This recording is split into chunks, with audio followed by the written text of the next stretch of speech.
Moshe Goldberg retired and moved with his wife to Florida.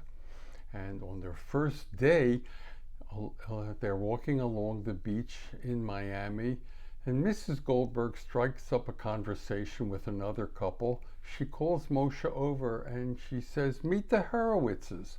So they all meet, and while the two wives are talking, Moshe asks Horowitz, "So what did you do before you came to Miami?" Horowitz said, "Well, I had a steel wire factory. We made baskets. I had a good living for 45 years. Then one day there was a fire. It was terrible. It destroyed everything." Goldberg says, "Oh, I'm sorry to hear."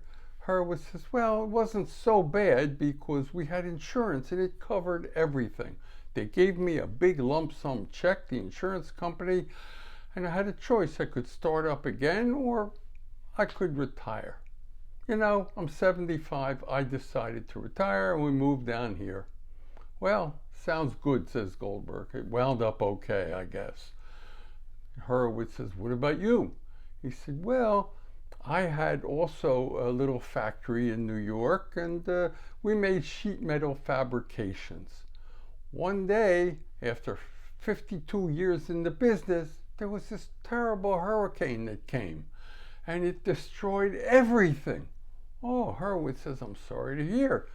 Goldberg says, "It wasn't so bad. I had insurance, it covered everything. And like you, they gave me a big check and they said you could start up again. Well, I figured I'm 77. I've had enough. So I just came down here and retired." So Horowitz says, That's very interesting. Tell me one thing. How do you arrange a hurricane?"